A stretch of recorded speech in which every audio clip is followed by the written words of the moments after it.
आज काम का मोर्चा हमने संभाला। सुबह जब मैं सोकर उठा और बाहर टहल रहा था तो देखा कि भाई मसाज करवा रहा है। इतने में मेरे पास फादर साहब का कॉल आया कि आज काम तुम्हें संभालना है, क्योंकि भाई और फादर साहब दिल्ली गए थे किसी काम से। इतने में हमारे पास अंकल भी आ गए थे, तो हमने अंकल से मिलते हुए उनको समझाया कि आज गाड़ी मैं चलाऊंगा और काम में मदद भी मैं करवाऊंगा, क्योंकि फादर साहब किसी काम से आउट ऑफ स्टेशन गए हुए हैं। तो हम अपनी गाड़ी लेके जैसे ही निकले, मेरा दोस्त मिल गया और हमने फटाफट से अपनी गाड़ी निकाली और पहुंच गए लोकेशन। जहाँ पे पहुंचते ही जादू भाई ने हमारा वेलकम किया और हम बैठ गए चीफ गेस्ट बनके सोफे पर। मेरे बैठते ही पूरा ग्राउंड खाली हो गया। ये नजारा देखकर मैं भी चुपचाप से उठा और जाने ही लगा। मैंने कहा चल सामान तो उठा ले, अब नहीं हो गया अब तो हमने गाड़ी लोड करी और निकल लिए कस्टमर के घर सामान छोड़ने के लिए। रास्ता बहुत उबड़ खाबड़ था, पर हम फिर भी छोड़कर वापस आ गए। इतने में दूसरे कस्टमर का फोन आया कि मैट चाहिए, तो हम अपनी शॉप पर पहुंचे, शटर खोला और कालीन्स को एक एक करके गिन के गाड़ी में लोड किया। और गाड़ी में लोड करने के बाद हम गाड़ी स्टार्ट करके चल दिए दूसरे कस्टमर की ओर मैट छोड़ने के लिए। मैट छोड़ने के बाद हम वापस आए और उसी जगह से दोबारा से सामान उठाने लगे।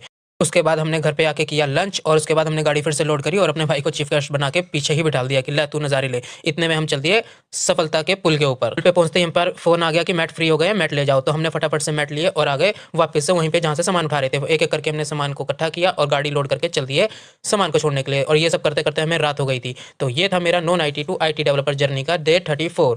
कल मिलते हैं न्यू लर्निंग के साथ। वैसे भी मैं कुछ दिनों से ढंग से पढ़ नहीं पा रहा हूँ, तो कल मंडे है और कल से हम अपनी जर्नी को फोकसली स्टार्ट करेंगे।